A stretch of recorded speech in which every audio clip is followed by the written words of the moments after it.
Yeah. Okay, tēnā koutou katoa, and welcome to this week's Bioethics Centre seminar. My name is Mike King. I'm head of department of the Bioethics Centre, and I'll be chairing the seminar. So this seminar series runs Monday 1 to 2 p.m. every Monday in the term time, the semester time. And we get speakers from sort of local speakers, international speakers, addressing a wide variety of topics in bioethics. People are invited to attend in person here in Dunedin at the Bioethics Centre, 71 Frederick Street, first floor. Or you can attend online, and it's wonderful. Welcome to those attendees who are online. And if you would like to know more about our seminars, more regularly up to date on them, please email us at bioethics@otago.ac.nz to get yourself on the mailing list. And Angela, our wonderful administrator, will receive that and she can add you to that. So before I introduce today's speaker, who will be familiar to a lot of you, I'm sure, I just want to take a minute for some housekeeping. For those of you on Zoom, if you can, everyone's done it already, but as long as you make sure that you are muted during the presentation so that you don't have any sound come across there. The seminar will run from 1 to 2 today, and that's normal. And we will have roughly half of that be presentation and half of it discussion. And if you're on Zoom and have questions at the end, please raise a virtual hand and we will get to you. That would be great. And if during the talk you have a question, you're welcome to add that into the chat function. But what we will probably want to do at that point when it gets to the Q&A is to invite you to speak to the comment that you have anyway. And if you're in the real seminar room here, raise your actual physical hand, and we'll call on you. And we have a preference for postgraduate questions to kick things off as well. So if we have any postgraduates or other students here, I'll make sure to prioritize you in the question time. So that's wonderful. We welcome those questions too. Okay, it's my absolute pleasure to welcome today's speaker. That's Emeritus Professor in Bioethics, Grant Gillett. Grant is a long-standing staff member of the Bioethics Centre and former neurosurgeon. And while at the Bioethics Centre, he did pioneering work in medical ethics in New Zealand, and over the course of his career has published at this stage, I think 6 books. Maybe there's some more there.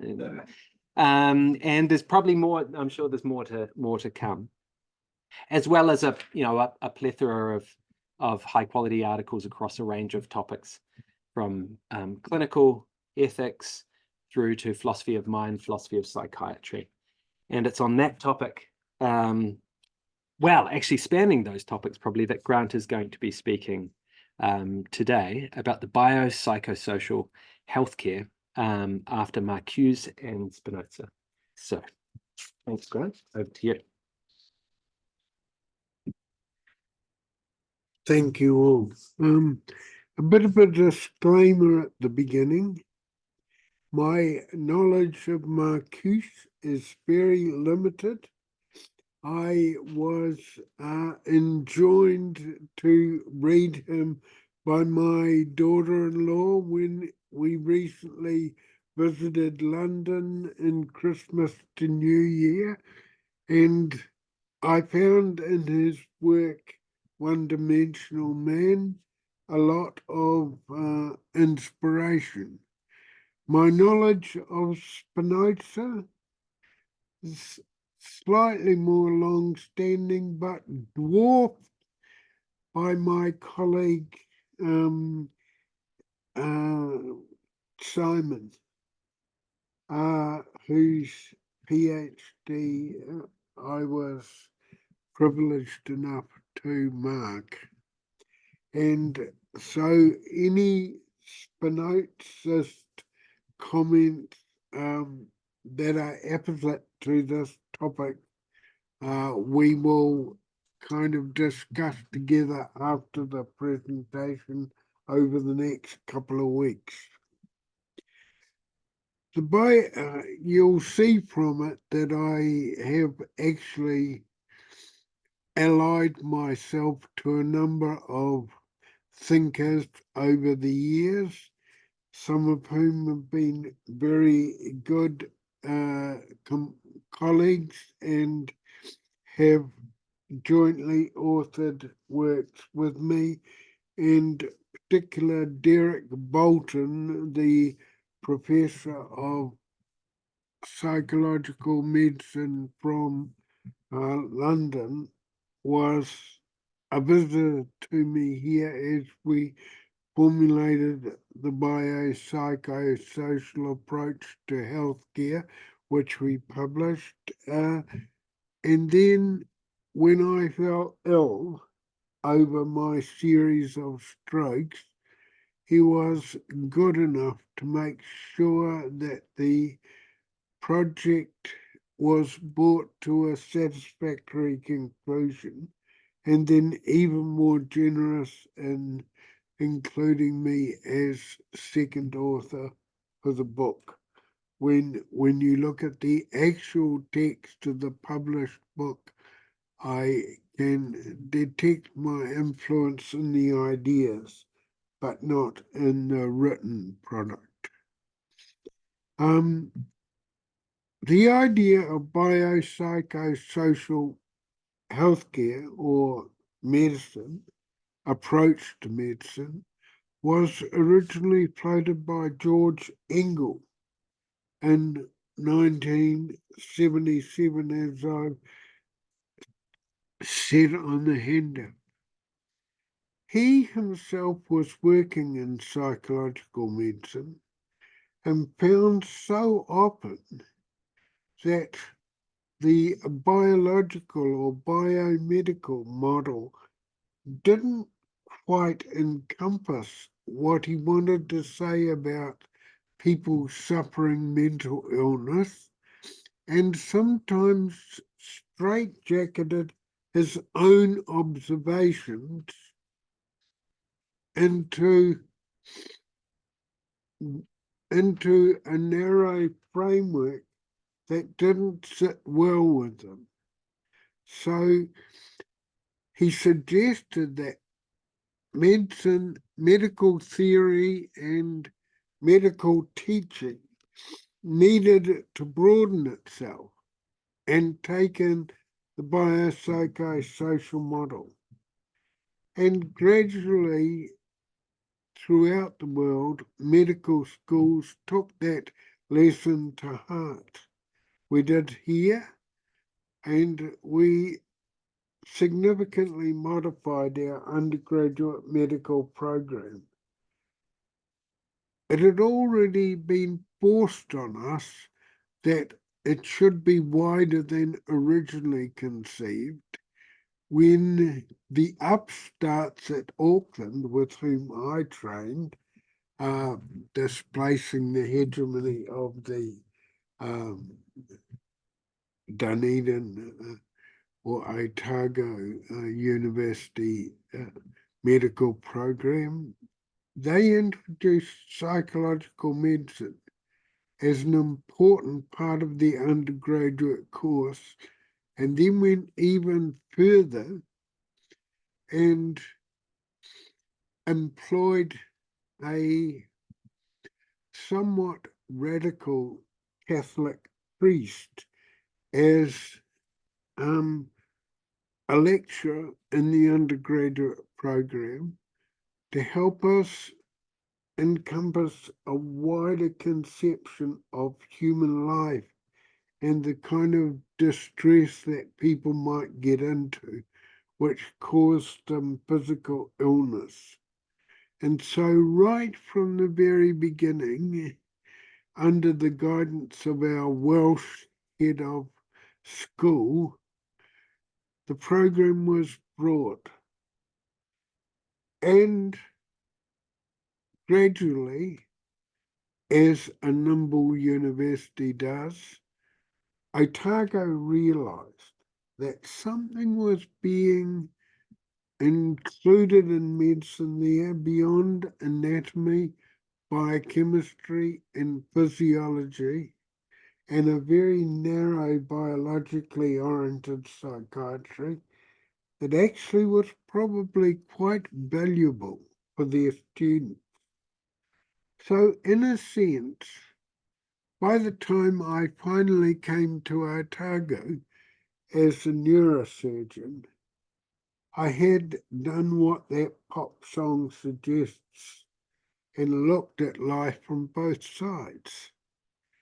That looking from both sides was, of course, just taken to a further dimension when I myself suffered a series of strokes and could actually see what it was like to be a stroke survivor and not just a clinical neuroscientist.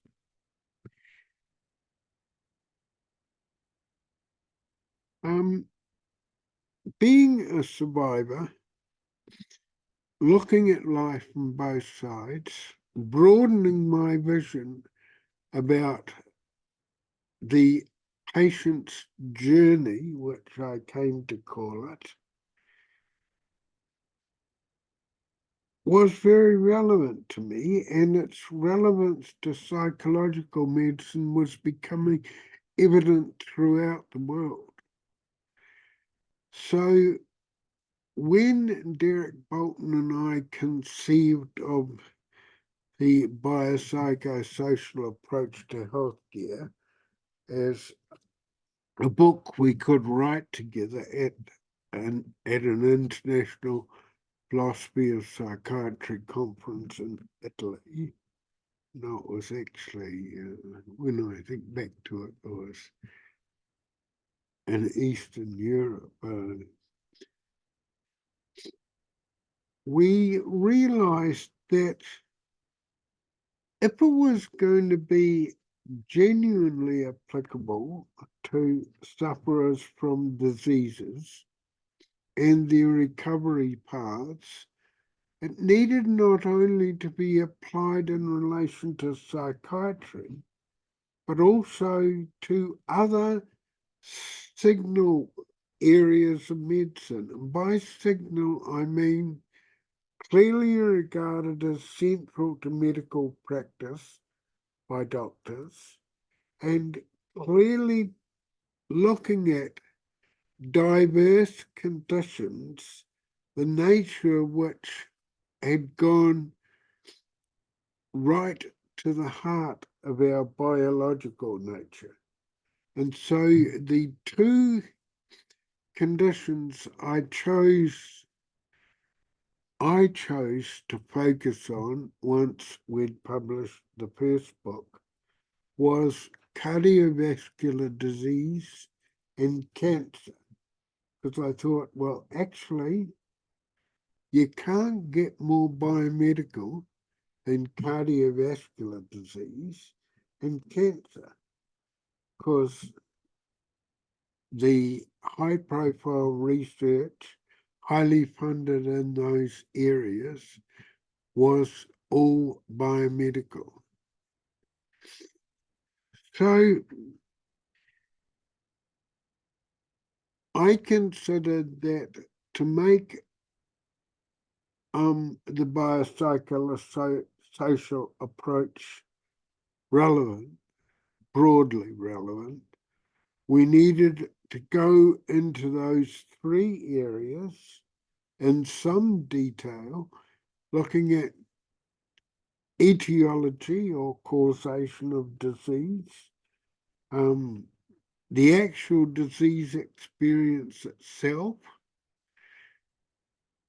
what it meant to go through treatment for that disease, what it meant to recover from that disease, and what it meant to resume your life in society. And in that way, I thought, well, if we really look at it through those perspectives, the real strengths of the approach should be evident. But then, being a kind of a geek, I couldn't help but looking at it from the point of view of neuroscience. So I thought, right, well, if we're going to ground this in the actual living human being as a highly developed and in fact culturally influenced organism, what we are going to have to do is really include the neuroscience behind it. So what is it about the brain that itself actually dictates that we occupy this pluralistic and broad approach to human beings? And then I was confirmed in that over, as I say, Christmas and New Year, when having concluded that this was a perspective I ought to take, my own daughter-in-law, who was a Marcuse scholar in the law, said, you must read Marcuse. You must read One Dimensional Man and realize that to be adequate to human life as it is lived, we need to be multidimensional in human life as it is understood. So I thought, right, well, that confirms the idea that that's where I should go next. I then realized that the most influential theorists in ethics that I respected were both women. Philippa Foot was one of them, a lovely person, very generous academically and very kind to a young neurosurgeon who thought he was God's own gift to philosophy, and realizing that gentle encouragement was far better than damning criticism, and met with me on more than one occasion in Oxford to discuss my work on euthanasia and other things, and offered me refinements that would improve that work without changing its spirit, as it were. So she was, like many feminist scholars, absolutely sensitive and appreciative in that respect, as well as retaining a kind of evaluative or critical edge that meant that she wasn't just lollipops and gumdrops kind of person to chat to. So I added analyses or analytic viewpoints from Philippa Foot and, as it happened, Yulia Kristeva, who's a feminist continental philosopher, and whom my co-author of the book was a little bit cheery about, but came to be convinced that there was something worthwhile to be said from her point of view. So with that broad framework in mind,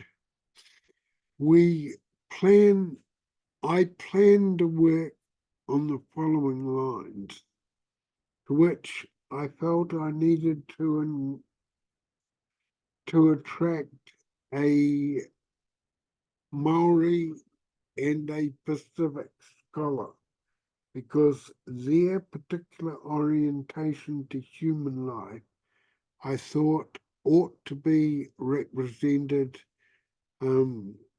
in a thoroughgoing way, rather than from the outside point of view of a honky.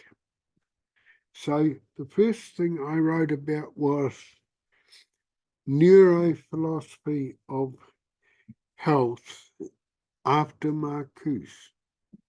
So if we truly take neurophilosophy as being the biological underpinning of our thinking, and our thinking has to be inclusive, what kind of approach does that encourage us to take to neurophilosophy? How can we broaden the subject so that such things as culture, indigenous thought, and human development in an anthropological setting can be brought into the framework?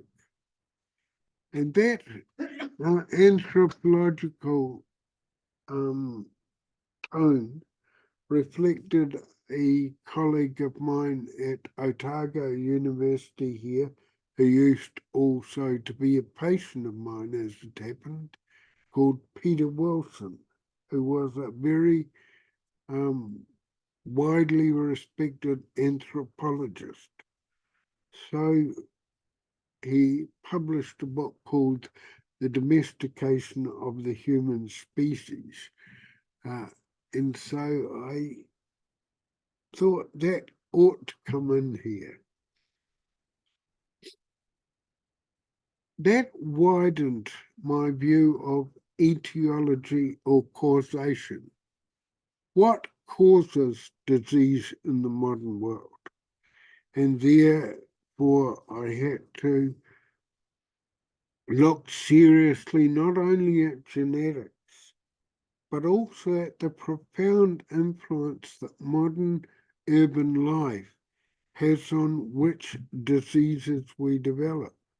And any of you who know of the relation between McDonald's and cardiovascular disease will realize immediately that I'll call it epigenetics or above genetics associated with modern urban life is an important part of understanding disease.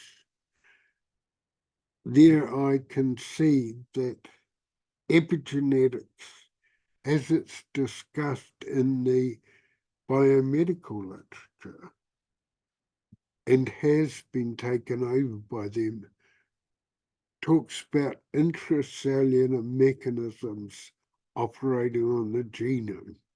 But I wanted to take the discussion much wider than that. I wanted not only to look at intracellular mechanisms, but at contextual and social mechanisms acting on the human organism as a whole. That widened approach also, of course, affected our treatment and care of people. We were coming to realize more and more in a hospital context that to finish a ward round in the ward, such as the neurosurgical ward, with patients saying, "What did he just tell me?" wasn't good enough.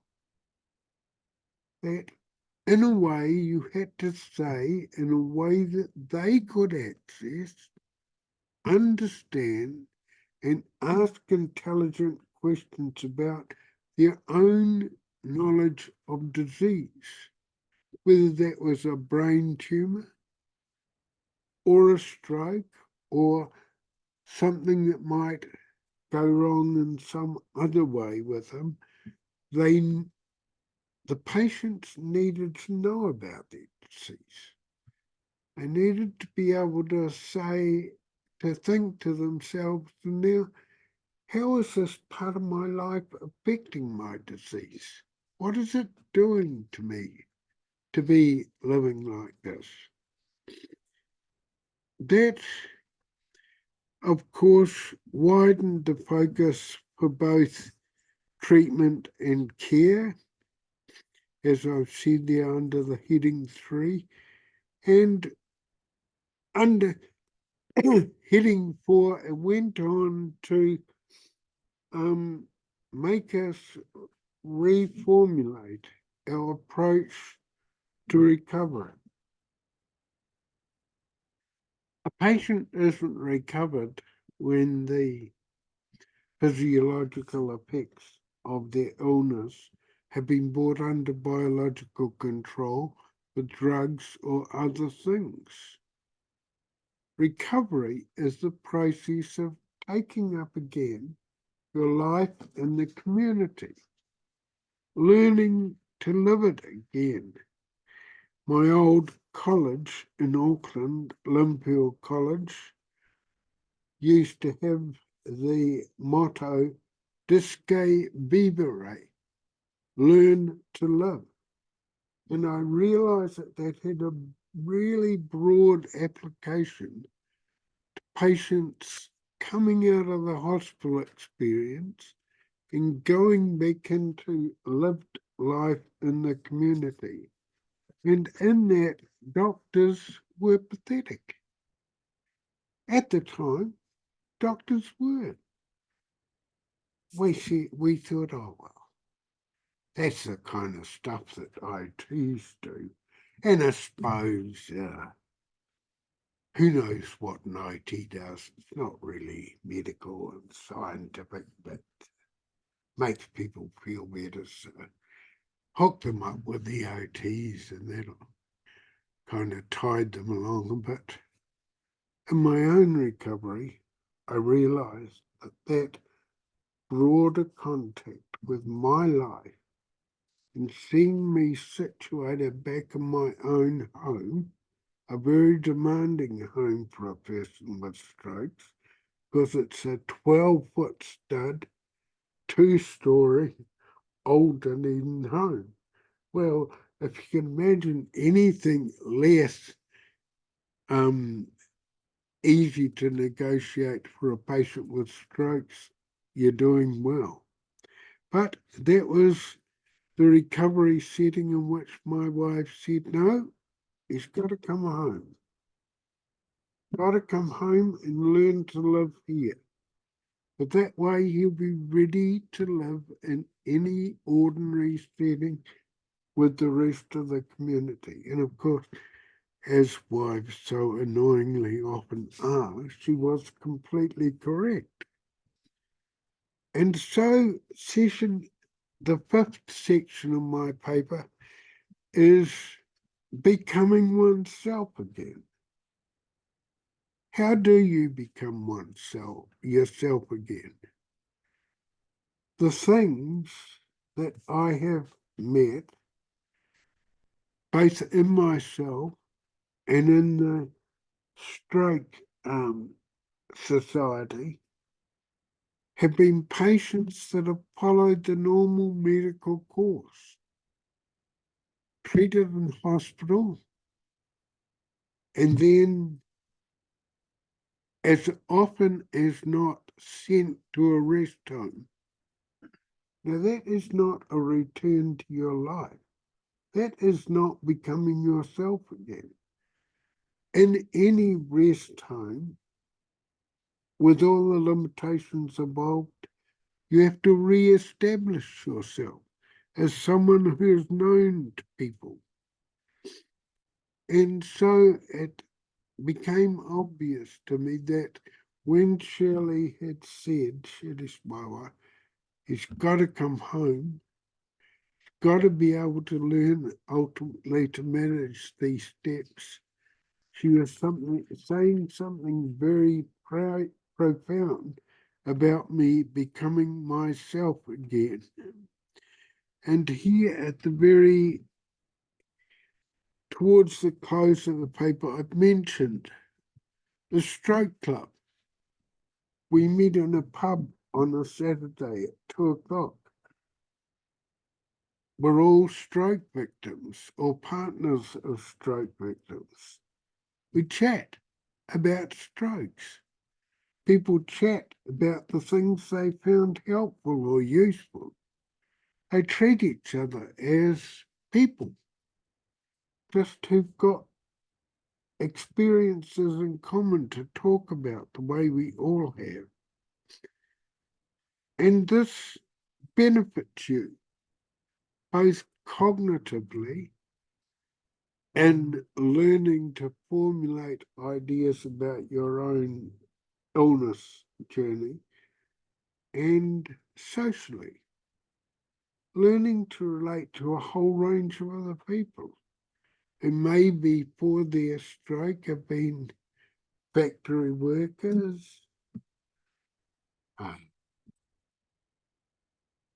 ordinary citizens, and looking after their families, whatever. Not necessarily with a shared whole background to you, and learning to make those bridges, which so many doctors, myself included, never actually learn to do as we learn to become doctors. So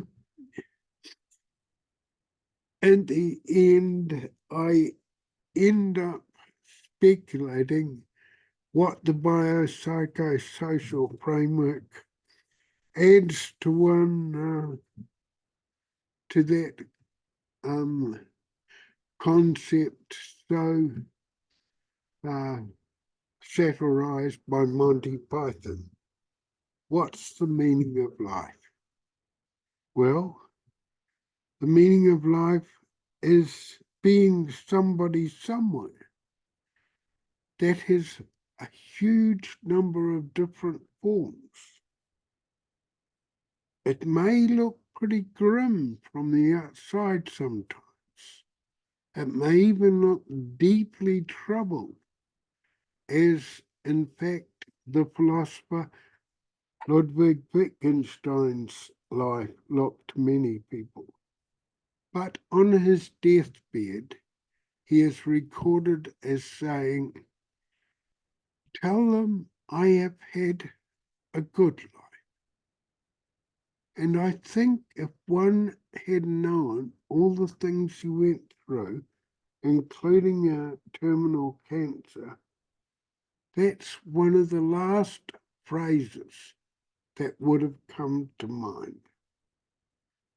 Thank you all for listening.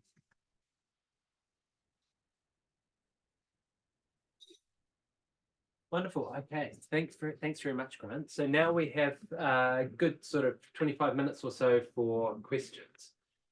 Online, if you want to raise a question, please virtually raise your hand, and we'll prioritize you. We'll put you in the queue.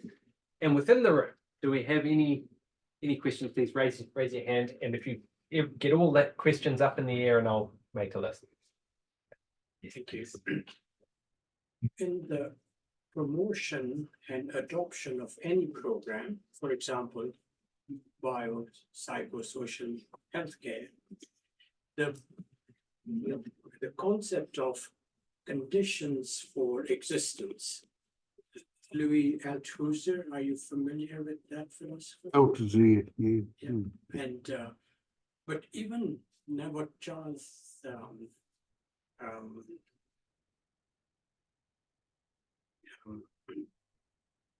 even like conditions for existence, like in biology, natural selection, etc. Yeah.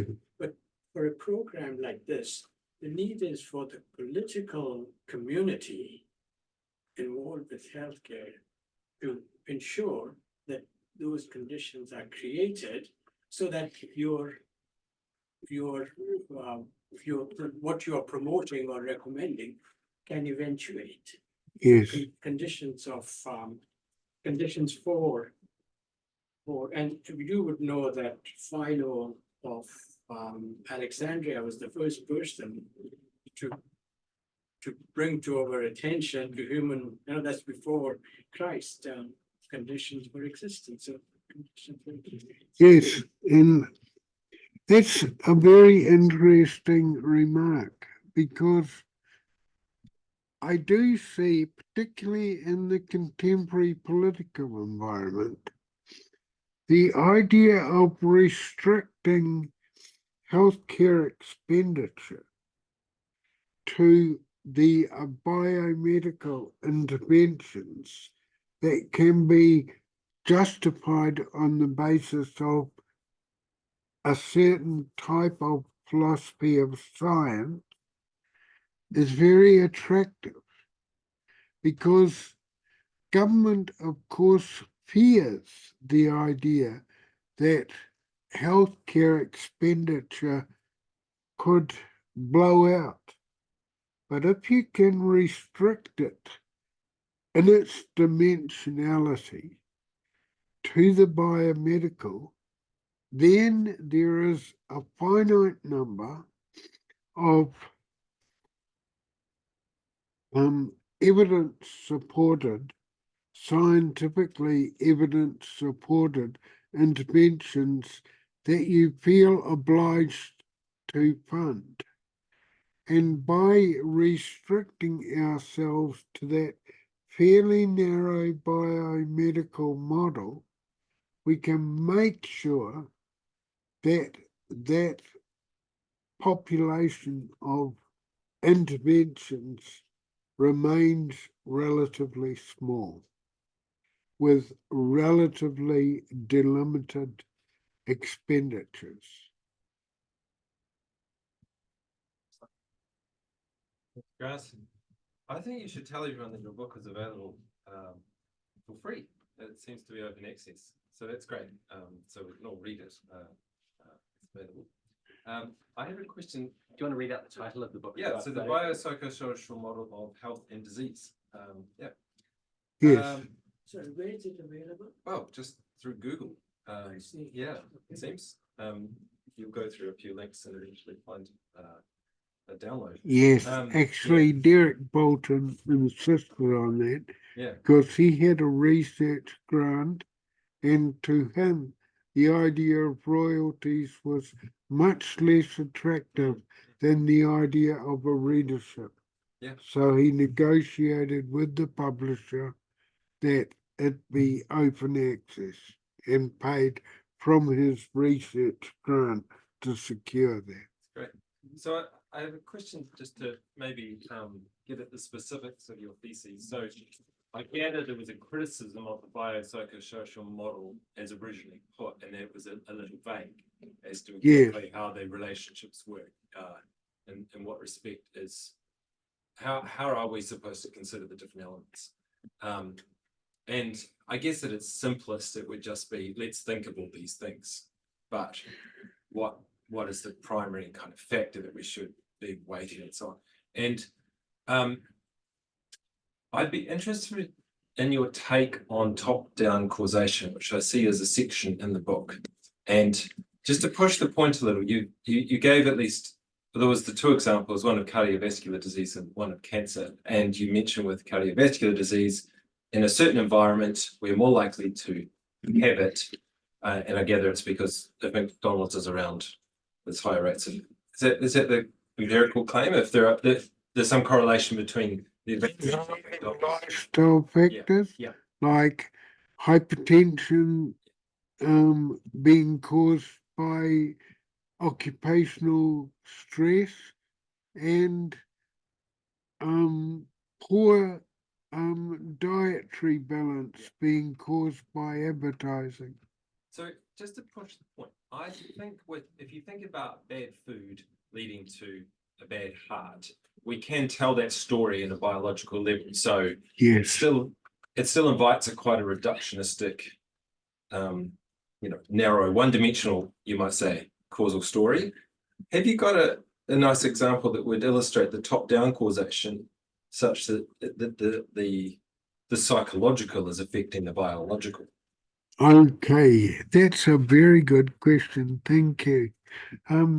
Yes, at the moment, you might have noticed an ad on TV in which Maori-based habits of nutrition and shared food at community events is being reinstated over the kind of traditional butty and chip or fried food and chip stalls that you find at all public fairs. And the Maori community have realised that, in fact, a huge number of the diseases of Maori and Pacifica people are caused because,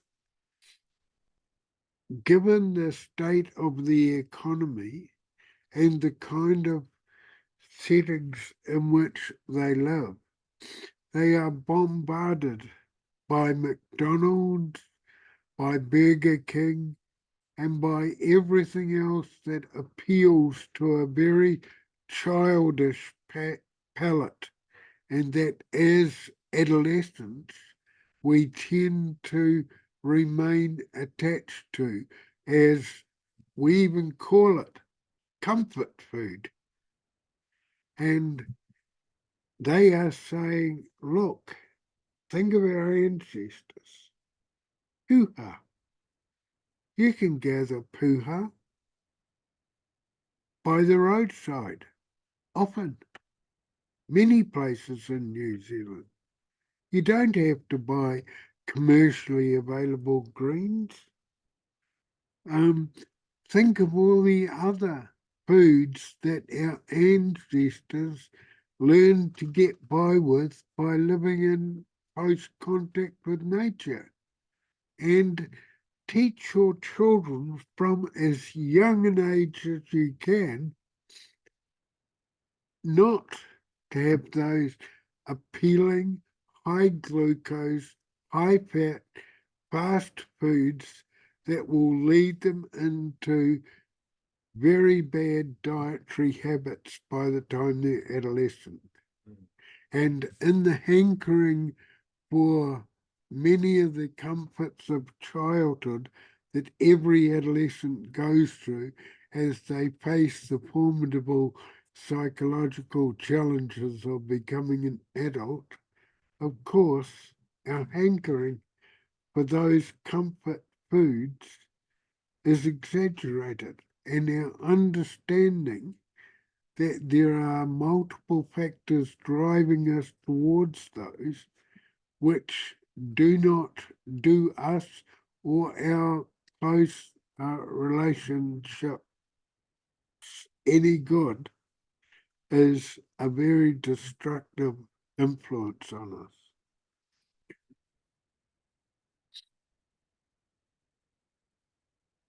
Yes, sure. Yeah. No, you raised a very important point just now about being able to convince politicians and the worthwhileness of your suggestion. Using cardiovascular disease as an example, it shouldn't be very difficult to formulate an accountancy framework to show that expenditure, like to at least to evaluate whether expenditure on the biopsychosocial approach is worthwhile or not. Because the issue is that accountancy frameworks are lacking. That is the issue. Well, Which, and politicians then go by whatever is put in front of them. And they say, too expensive. well, and also prosperity is often one-dimensionally identified with many of the humanly damaging factors of life that one encounters in an urban setting. So you get two things working, well, you get at least two things working together. The need for any government to make popular decisions and the cost to the public purse of making healthy food choices more widely accepted. Yeah.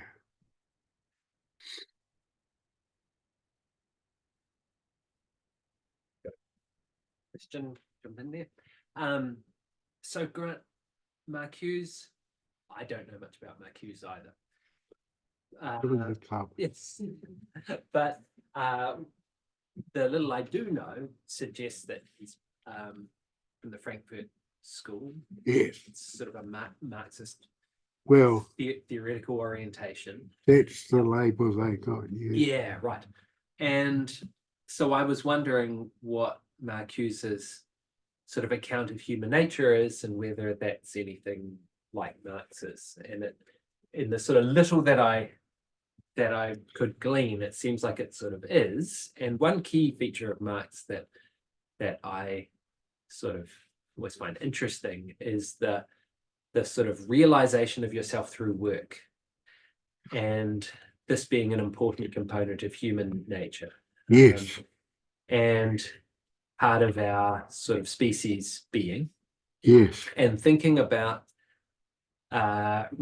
recovering from illness. One of the first things usually that gets compromised when you're sick is that you can't work. And then part of recovery from work is often getting, recovery from illness is getting back to work. Yes. And I was wondering whether this might be something, just from the perspective of the biopsychosocial model, I don't know whether this is adding anything new, or whether it's just sort of giving a further thumbs up to some aspect that could already be covered in the biopsychosocial model. And anyway, just wondering if you had any thoughts, and whether this was a sort of a direction that you were thinking of. Well, that's a very good question, Mike. I personally see Marcuse and the other Marxists as adding to the biopsychosocial model by affirming that the work you do in society and for others is in fact beneficial to yourself. It's part of being yourself. It's not just a commodity that you have to get paid in order to undergo. And I think what's becoming more apparent nowadays is the number of people like myself who reach 65 and just want to be given an excuse or a setting or an appreciation for continuing to do what they've learned to do so well during their life. And in fact, one of the things I refer to in the book, The Neurodynamic Soul, not that particular book that Simon mentioned, is that when I was young, in my early 20s, I did an experiment on rats. And in those days, we believed that rats worked for a reward. So we gave them food or water, and of course, there are all these starving rats being treated kind of, whom we had to be very humane towards, because was operant regimes were rather nasty. And I discovered that at the time was a very unpopular view, that what they mainly worked for was the opportunity to do what they frequently did. And what they found totally aversive, and indeed some of them died neurotic deaths during the experiment, was being punished for what they tended to do frequently, the way they'd learned to get by. And that, at the time, I didn't realize so profoundly, because I was kind of obsessed with the operant framework, is actually a paradigm that is widely applicable to marginalised people in contemporary society. They've learned to get by. Some of their habits are maladaptive, drinking, drugs, physical, standing up for themselves, we call it. And then we punish them for it with prison sentences, often in the context of complete cultural deprivation. And suddenly, what this model had to teach, and what my earlier work on the neurodynamic soul was telling us about people getting into rhythms of life that they found fulfilling, came into sharp focus.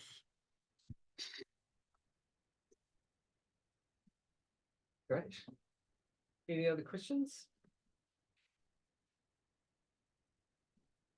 Well, it just remains for me to bring things to a close. But before we thank Grant, I'll just say that we do have a seminar this time next week. That will be Neil Pickering, who was online before, and he's going to be talking about, well, giving a critique of an internalism, a particular account of decision-making competence. That'll be titled, well, it is titled, "It Ain't What You Do, It's the Way You Do It, Reasons for Skepticism About Internalism as an Approach to Decision-Making Competence." So, bioethics@otago.ac.nz if you want to get on the mailing list, be here and online using the same link that you used this time. But thank you very much for a very stimulating talk, Grant, and it's wonderful to have presentations from people with the long sweep of history in their well, basically under their belt at this point, you know, and for you to be continuing to be contributing this work to us is it's wonderful. So thanks very much, and look forward to seeing the article or the book or whatever it is that comes out of this, and hearing more about it. So let's all thank Grant. Wonderful. Okay. Final few words, please. You raised the issue about Marcuse. Yeah. Essentially, what Marcuse says is that we have now, instead of creating conditions for the existence of something positive, we have created conditions exist with that positive outcome. It's not going to be. Yeah. Right. Yeah. That's great. Thanks.